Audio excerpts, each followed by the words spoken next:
So on the recovery between, really just spin the legs, let the heart rate come down. Really go into a nice light gear. You should really watch the heart rate drop down. So for me, my heart rate went up to right around 145. I'm going to let it drop right back down to 100 in between. But in terms of muscle tension, I was in my biggest gear, my big chain ring and the 11. So lots of torque, lots of load on the legs, but my heart rate is pretty aerobic, right? So just like I talked to you guys about, heart rate's a little lower on the strength reps. So lots of muscle tension.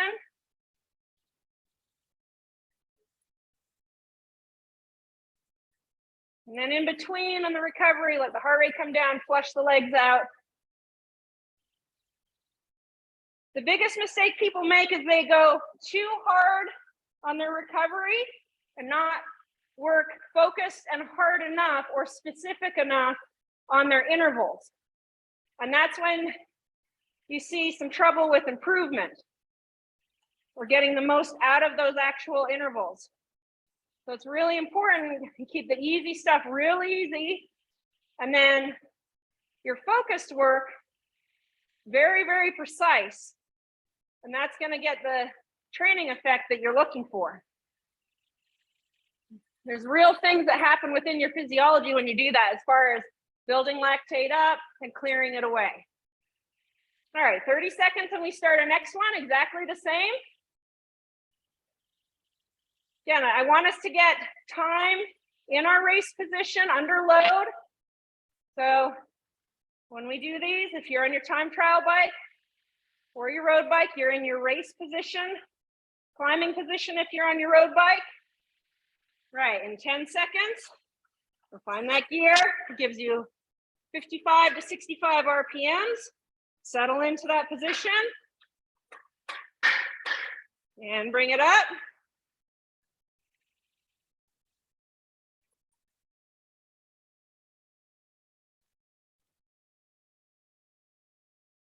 And find that spot on your saddle. Don't be afraid to move around a little on your saddle to find where your strongest point is. Some people need to scoot back and get behind the bottom bracket to push and drive. Some people find the most strength by actually coming to the nose of the saddle and stomping down and back. You can play around with in this second interval where that position is for you. On the road, it'll change depending on the terrain. You'll find if you're going uphill, it's likely you're going to shift the butt back a little bit, pull up on the handlebars, tighten the core, and climb. If it's like a roller, that you're going to stay in your aero bars on. If you're trying to create speed on the flat or downhill and you're in a big gear, you're probably going to get way up in the nose of your saddle, drop the head down, get a lot of speed way up there on the front of the bike, push back and down. But all the while, the body's still. Imagine you're tracing that white line. Keep the bike nice and steady and straight. Chin down to your hands. So the back of your head is at the same height as your shoulders. Really arrow. Slipping under that wind. Get used to these positions on the trainer. So when you add the stress of the speed of the road, the wind, the road surfaces, all the things that come at us on the road, that we've been so practiced in these positions on the trainer that then we practice them on the road and it's familiar to us. We've already got that time under us. A nice strong push, pull, float over the top, pedal stroke, pulling up with the hamstring, anchored onto the saddle, tight core, drive up and over and down with the heel over the top. Your hips should be square and still. There's no wiggling through your shoulders or your back. You keep all that locked in and still, tucked under the wind. Save the wiggling for the salsa dancing.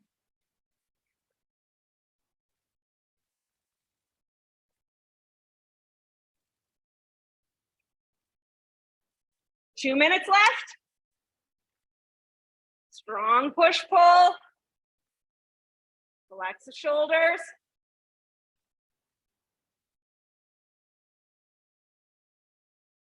Do a little hand check. We don't need a death grip with our hands at all. The hands should be relaxed. You can anchor your elbows into your pads, but really the strongest anchor point should be your saddle.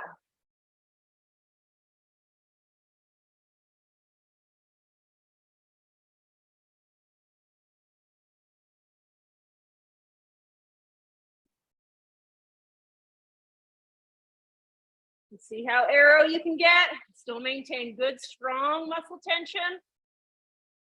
This is our weight training on the bike, creating lots of power.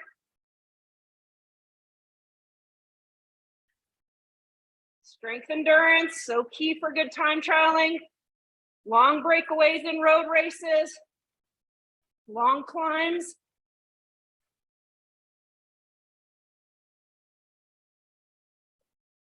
"45 seconds left. Strong push-pull.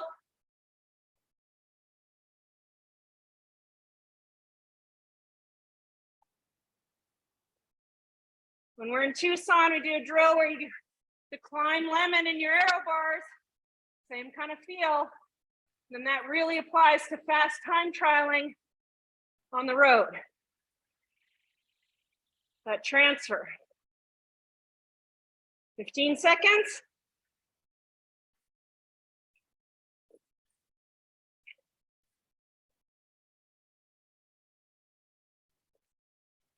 And strong. 3, 2, 1, and relax. Sit up and click the gears right away. Spin the legs. Bring the heart rate down. Get a drink of water.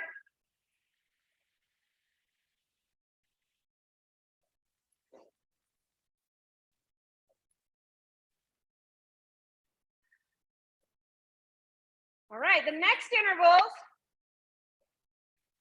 I think they're going to be the hardest ones of the night. So you should be fairly warmed up, but you're not too tired yet. And so we're going to need a lot of concentration for these next two. They're 4 minutes. And 4 minutes, when we're just touching into zone 4, it feels like a long time early season, right? The fitter we get, and as the season goes on, 4 minutes feels like nothing. But early season, we're just starting to get into those race builds, starting to focus towards the season. So 4 minutes feels like a little while when we start to touch into zone 4. So we're going to need to bring on a little bit of a game face for these next two intervals. 90 to 95 RPM. I know that most of us race between 80 and 85 RPM. That's a good race cadence for most triathletes to run well off of. But because we're doing this as training, as an exercise, we're going to push ourselves to be at 90 to 95 RPM and just start to crest into those zone 4 watts. So you don't need to be at the top end of your zone 4, and we don't need to PR anything tonight. All you need to do is try your very best to hit first 90 to 95 RPM. That's your first goal. If you get that, great. The next is to sneak into, for some, if not all of this 4 minutes, at the touch of your zone 4 range. So you got 1 minute more recovery here. Get your water into you, get what you need into you. Again, I want you in your race position.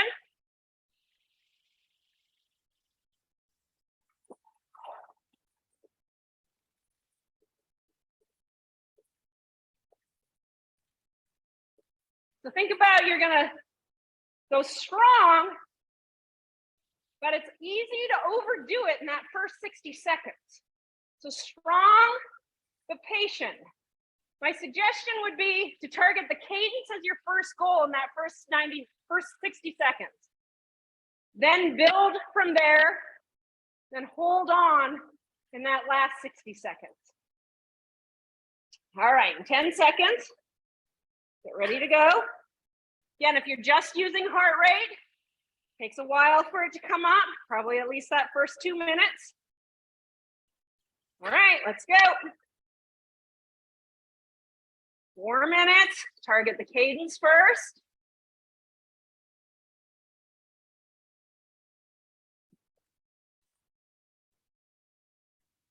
Once you've got the cadence up there, take a look at where your power is.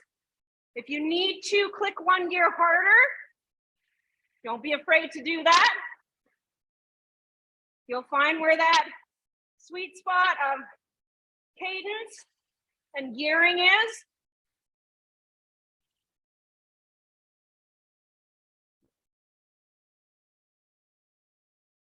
Your number one goal is the cadence. Number two goal is to be building into that effort. Then you make it fancy by really working on that position. Sinking down into your saddle, relaxing the upper body.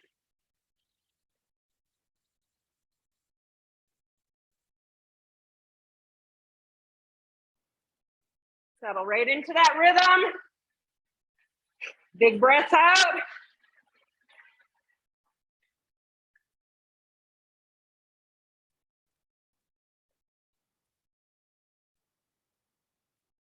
Just like when you race, find that focus point ahead. Careful you're not just looking down, looking up the road.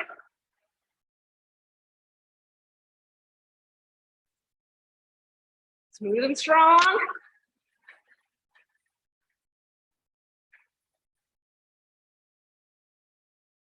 Find rhythm in the discomfort.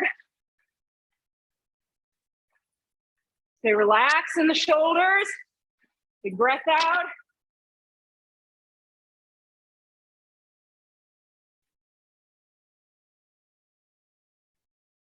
That's a little over halfway.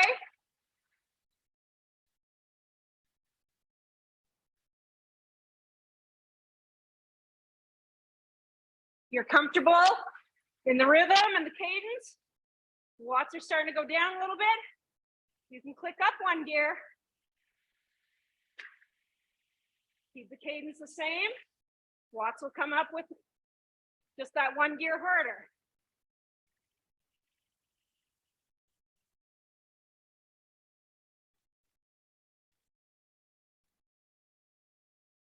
Body should stay the same. Concentration's the same. Relax the shoulders. Big breath out. 1 minute left.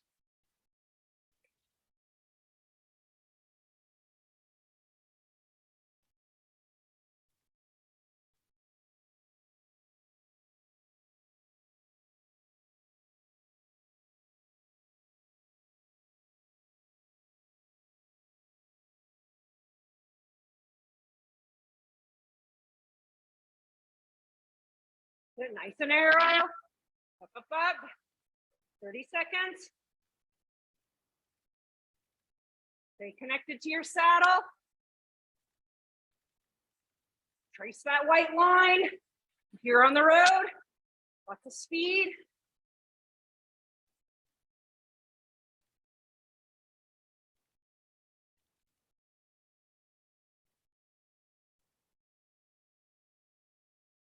Two, one, and relax. Sit right up. Click the gears.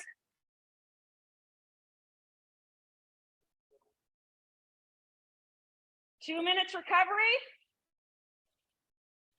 Get the heart rate down as much as you possibly can in this 2 minutes. Big breaths out. Really dump your gears. In other words, click down that cluster so that you're barely, any tension on your legs, just barely moving the legs over. You want to keep them moving So your body gets rid of that lactate. You don't want a dead stop. Keep them moving, but they don't need to be working in any way whatsoever. Just let them float over the pedal stroke. No pressure on the legs. No tension at all. Bring the heart rate down as much as you can. Inside, it's harder to bring the heart rate down, especially if your room is warm.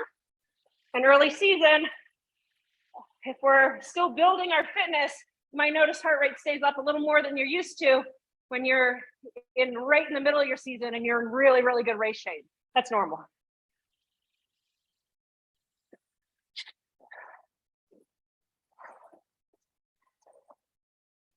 So lots of big breaths out, drink some cold water, trick the heart rate down as much as you can.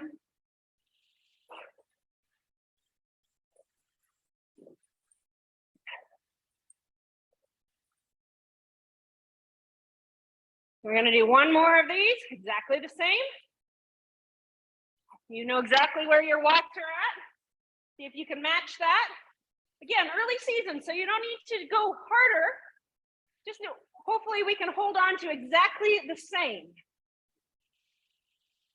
So you might have to fight for it a little bit more, but you can hold on to it. All right, let's get ready to go. Number 2, 90-95 RPMs.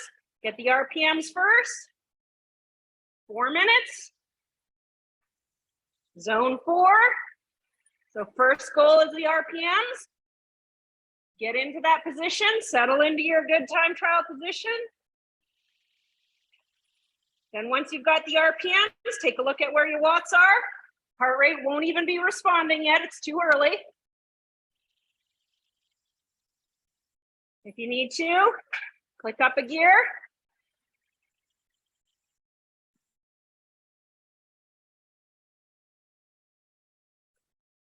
Find that good strong position and that rhythm.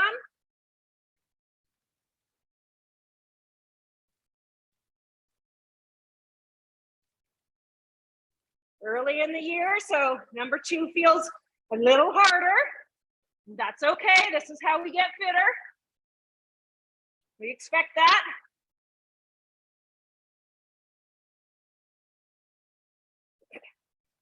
Heart rate should be starting to come up. And the second interval comes up maybe a bit quicker than it did on the first one.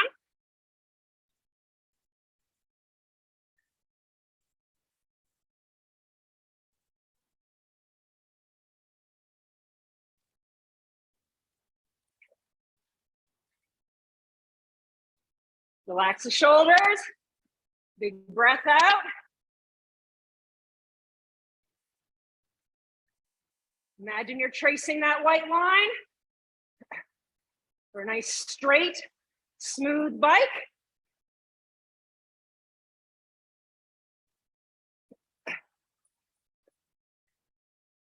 Play around if you need to move to the front of your saddle a little.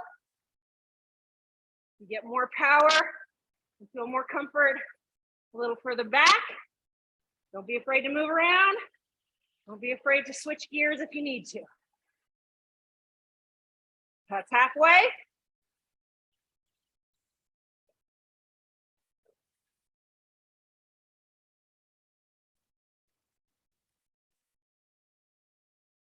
Okay, keep that concentration.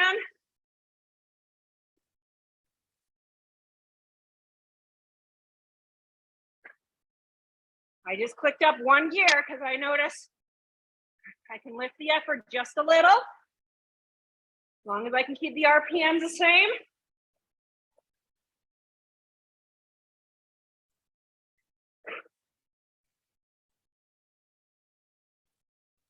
Heart rate should be right up there in threshold now. Mine's at the low end of my threshold range, but that's all we need right now. 1 minute left.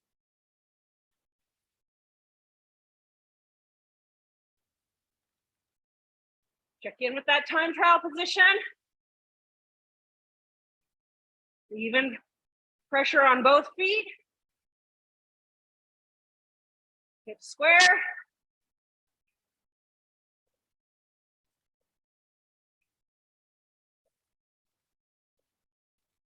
"30 seconds. Yep, yep, yep.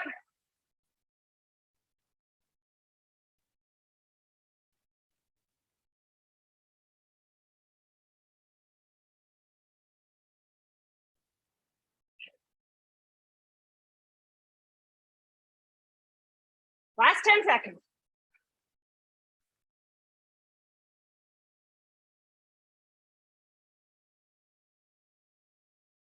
And relax. Nice. 2 minutes recovery. Keep the legs moving. Shift the gears right away. Bring the gears down. Get the heart rate down.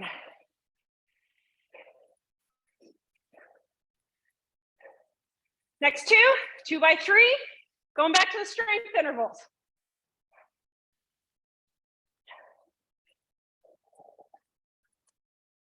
For most of us, the strength intervals, because you're all on my program and your strength is developed well and consistently year after year, these strength intervals, you can ask a lot of yourself, but they'll almost feel at this point in the season like a little bit of recovery compared to those high RPM ones when we're still building fitness.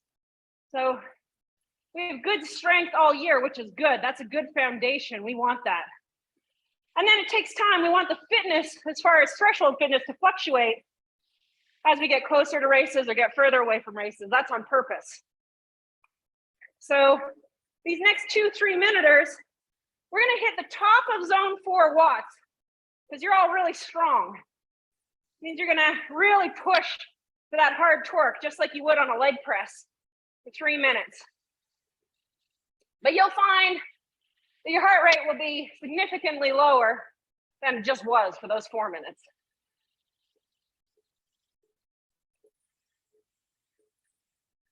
So this group here specifically is all very experienced. You're all good athletes. You all work super hard. So these 3 minuters, we can really push for some good strong watts. All right, and we're gonna bring it up.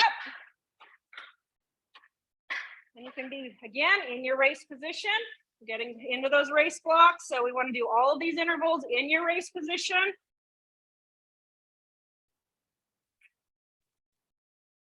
First thing you do is find that muscle tension. Then find that position. Hips square. Hands are relaxed, shoulders relaxed, core is nice and tight. Feel that good, strong push, pull. Really pull up and float over the top. Then drive down strong through your foot onto the pedal stroke. And for most of us, get a lot of torque. You can drop the heel down and drive.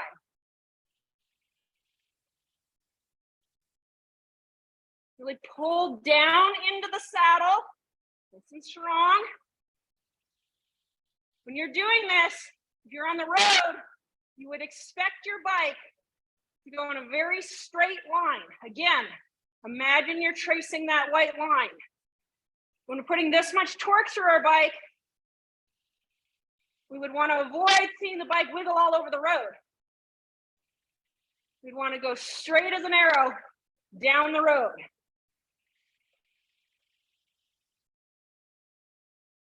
Push, pull, push, pull.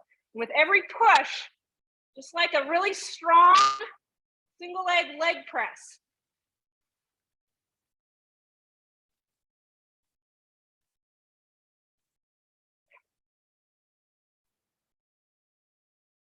Heart rate should be significantly lower, but that muscle tension and those watts are very high.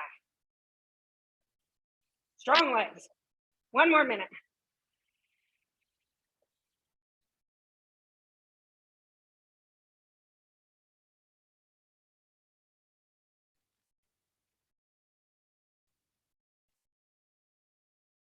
Really tight core.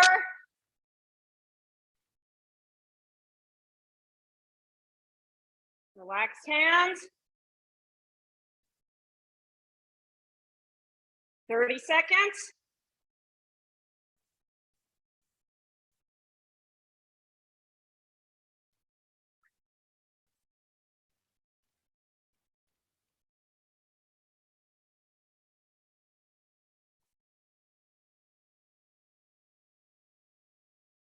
10 seconds.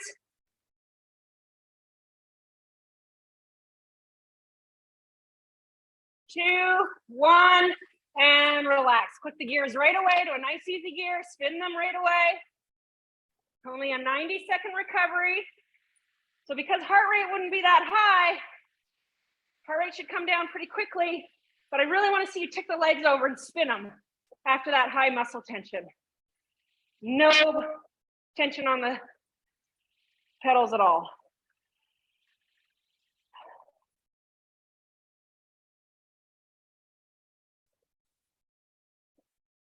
When you do really steep climbing, like Jennifer and I did in Costa Rica, you got to get way on the front of your saddle and really bear down into your saddle and drive to get up those suckers. Same kind of feeling. But our purpose of this, really building that good, strong power, pure power, and strength endurance for good time trialing. Especially important for triathlon when we got to be able to run well off the bike. All right, got one more of these, exactly the same. Go in 20 seconds here. 15 seconds. Start to get your gears ready.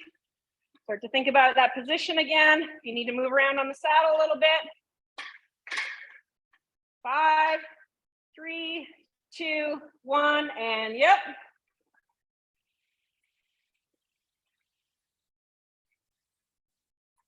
So first establish the smooth, strong pedal strokes in that good position.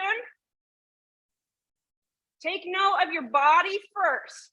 My hips square, so I have even drive through both legs.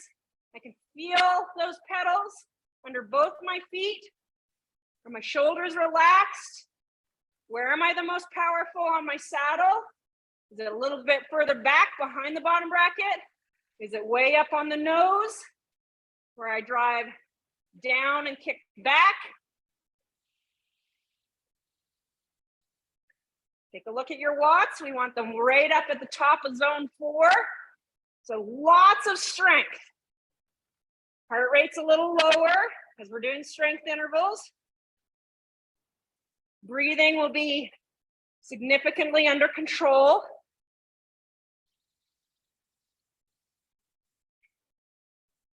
For a lot of athletes that are runners, good runners, these are the hardest intervals for them.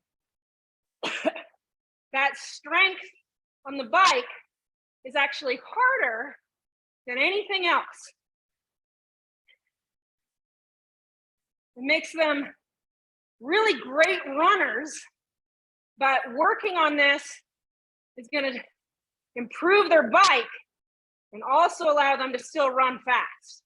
So if this feels very hard for you and you know that you're a really strong runner, don't be afraid of it, tackle it. It's gonna make you a real strong cyclist, and it's normal that it's hard for you.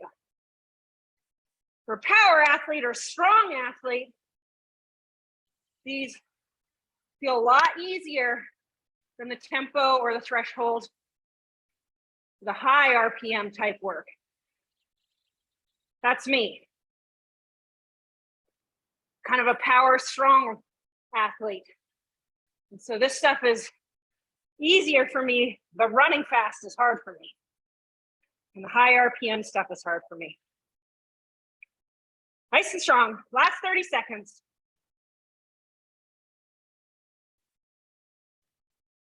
Push, pull, push, pull. Big drive.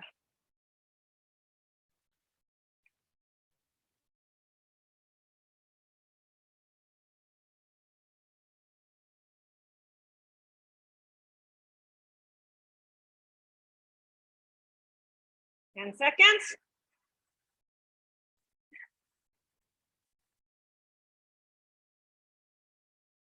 And relax. Lighten the gears up right away.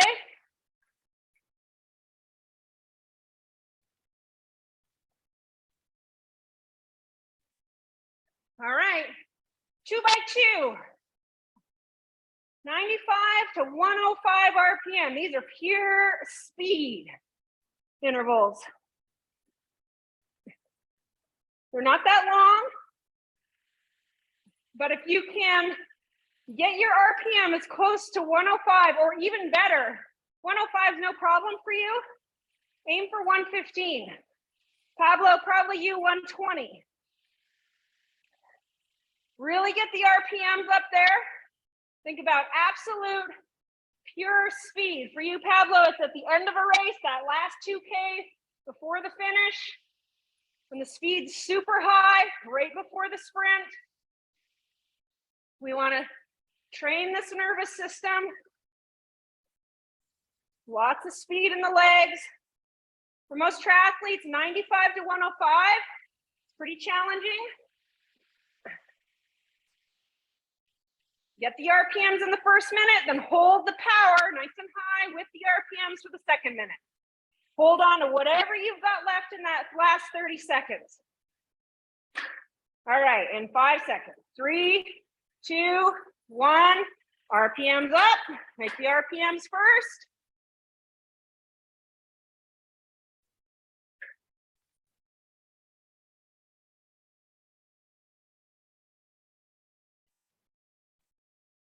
Fast legs. Take a look at where your watts are.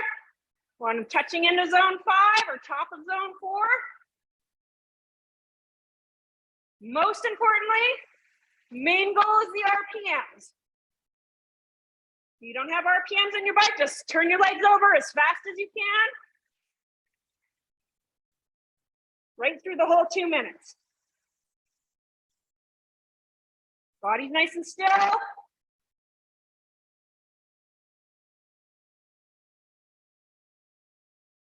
Really transfer mind to feet. Up, up, up, up. That's 1 minute. Keep those RPMs up. Trace that white line. Same kind of smoothness. Bike's got to stay straight. Fast.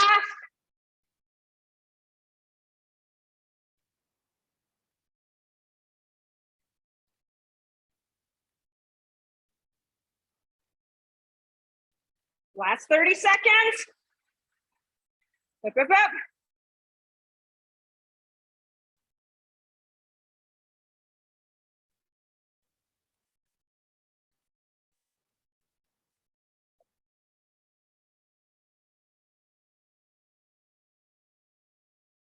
Ten seconds. Stay on it. Up, up, up.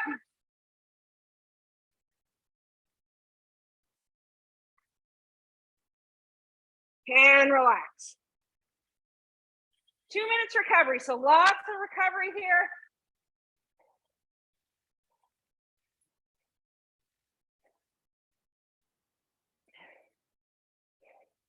If you ever get a chance, watch a pursuit rider on the track. Their RPMs typically are about 115 to 120 in their chosen gear. It gives them as much speed as possible. And they hold an absolutely dead straight line on the fastest part of the track. Create as much speed as they can for 3K, 2K, 4K, depending on. Masters athletes do a 2K pursuit, pro women 3K, pro men 4K. Now, why is this relative to you? We're training all the energy systems to become better bike riders, but then when we get out on our courses, we know how to get absolutely the most speed as possible out of our bikes. Good bike riders with high fitness, understanding how to create speed most efficiently from our bikes, and that allows us to run fast, right? Especially if you're a short course athlete, we want to really know how to make our bikes go fast and follow accelerations of other athletes. 70.3 sprint, Olympic distance, very important. Bike racers, that's most of us here on this screen. Nobody here except for Jennifer does Ironman.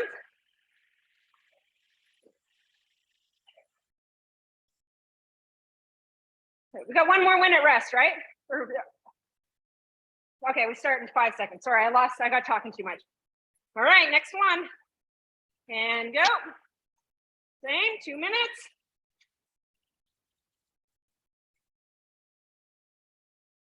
Get the RPMs first. Take a look at where your watts are. You need to click through the gears.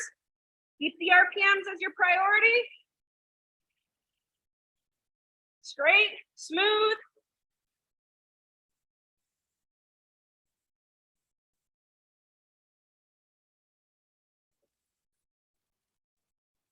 Touching on zone 4, up into zone 5 watts. RPMs is the main goal.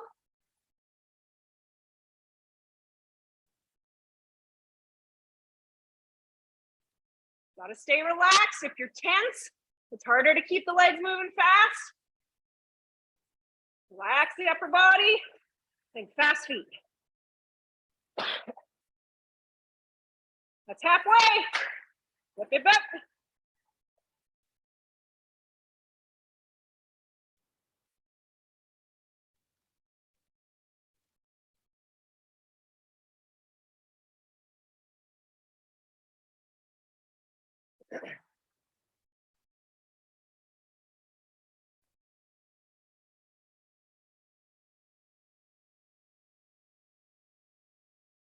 "30 seconds.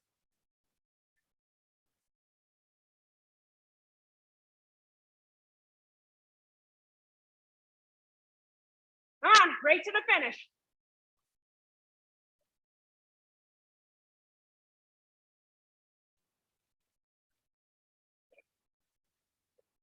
"10 seconds.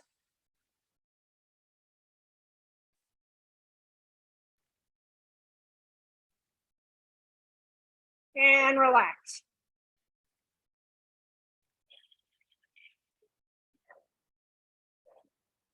With only a 2-minute interval, you might find it takes to that last 45 seconds for your heart rate to be right up there.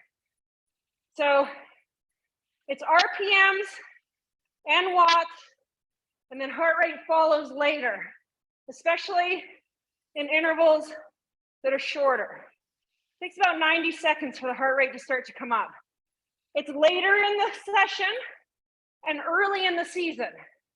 So if you're noticing the heart rate does come up pretty quickly, that's inside, early season, and later in the session. I'm giving you all the variables so that if you're looking at different things on your computer, you know exactly what you're looking at and why. All right, we're almost through this session. We got 2 intervals left, 2 by 1, power intervals. We're gonna start in as heavy a gear as you possibly can from a dead stop. Pick a gear that you know you can get it started, but it's gonna be pretty hard to get it going. But you know you can get it going without too much trouble. You're gonna have to activate core, activate arms, legs, and we're gonna stand. It's gonna be a little bit hard to get it rolling. Once you get it rolling, you're gonna be able to wind it up and then go to as high RPM as you can hold in that gear, right for that 1 minute. Okay, so pick a gear now. It's pretty tough. You know, it's gonna be hard to get going, like a flywheel that you gotta get going. Then you're gonna dead stop. You got 10 seconds here. Hover over the back of your saddle a little bit. Your lead foot forward. So for me, it's my left foot forward. Hands grip tightly on the handlebars, butt back over the saddle. And ready and go. Push, push, push, push, push. Once you got it up, sit back down. Max RPM right to the finish.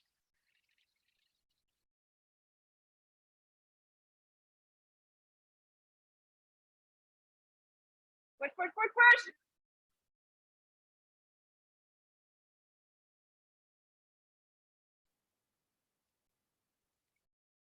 Everything you got right to the end.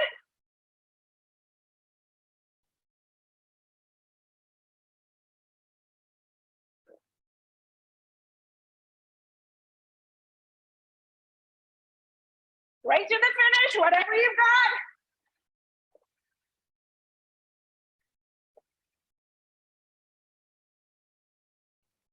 And relax. Whew. Click right down into a nice easy gear.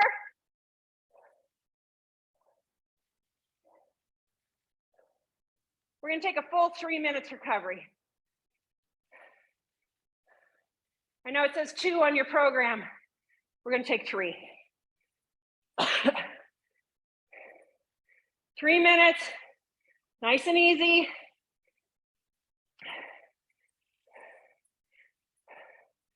When you do those, you're gonna find you gotta really get your body position correct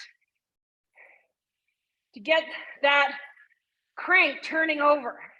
When you start that lead leg, it's really pulling with the handlebars, driving with the legs, and hip back. Then you get up over your legs. There's big pushes and pulls to get that bike, that flywheel going. And once you get it up, crank it as hard as you can, as long as you can. And then, as you all probably felt and saw, it's inevitable, right? It just gets harder and harder to turn it over. And at the end, you feel maxed out and you're barely moving it around at all anymore.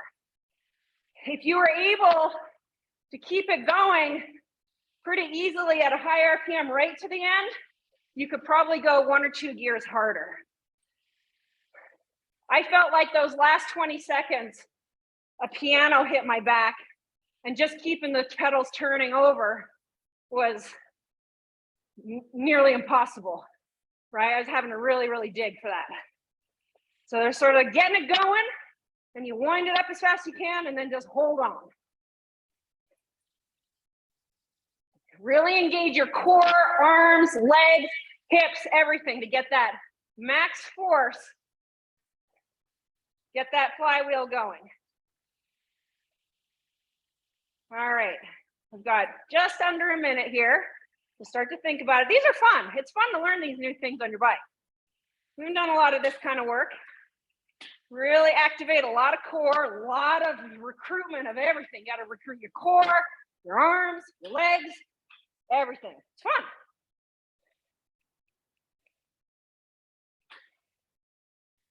So in 30 seconds, so let's go ahead and bring your bike to a stop.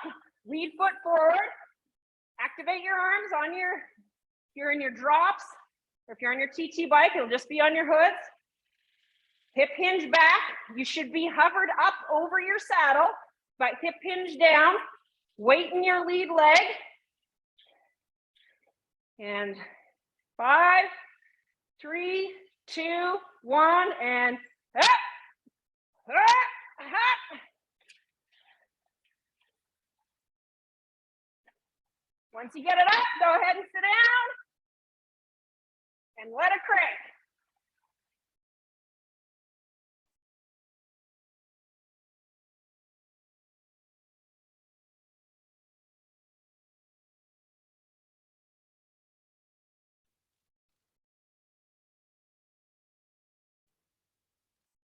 Thirty seconds, up, up, up.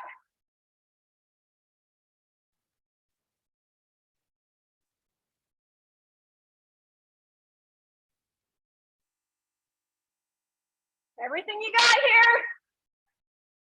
Push, push.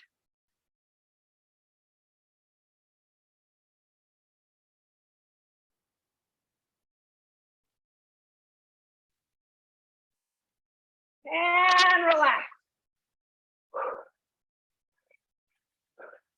Click through the gears right away. Keep the legs moving.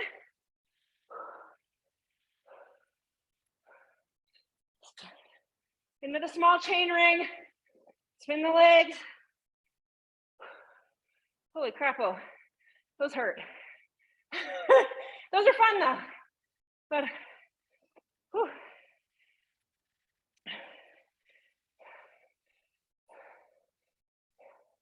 Looked like everybody got the second one better than the first one. I could really see a shift in everybody's ability to recruit your whole body, right?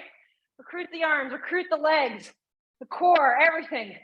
Now imagine if you're on the road and you're going to jump out of a corner to accelerate, a U-turn, right? or if you're trying to follow a move, or you're trying to get up a steep hill, being able to really recruit all of your muscles and make the bike accelerate forward quickly. Start of a time trial, sprinting, out of any kind of fast turns, those kinds of things. We want to really have a good understanding on how to do that. Again, my goal always is to, even if we're on the trainer here, at least coach you through the skill set and the toolbox to have and those cues in your mind so that once you're out on the road, you can apply these and try them out, right? Oh, did my bike wiggle around? Did it go in a straight line? Did it go where I was looking? Was I able to navigate the terrain, keep the speed, ride good aero position, get my nutrition, all of these things. So we learn them. Hopefully I'm giving you good cues that you can memorize by me saying them over and over, good repetition. And then from there, you can take that toolbox, apply it to the road, practice it in lots of different scenarios. And then once you get in the races, you know exactly how to use your energy best possible and race fast and be able to run fast. All right, guys, go ahead and cool down on your own accord. Whatever you need to do, 10 minutes, 15 minutes, 20 minutes. Thank you so much for coming. I've got camp coming up. So I'm gonna aim for the week after camp for the next one. If you guys want to continue these, again, please post that in the WhatsApp and I'll plan for the week after camp. So that's, I think, March 9th. If you prefer Tuesday over Thursday, whatever, you can leave notes there. And then if not, if everybody's like, hey, I'm too busy or, you know, those kinds of things, you can let me know that and we'll do them on a as requested basis. But thanks for showing up tonight and we'll see you after our Tucson camp. I'll be checking all the files tomorrow. So good job, guys. Thank you.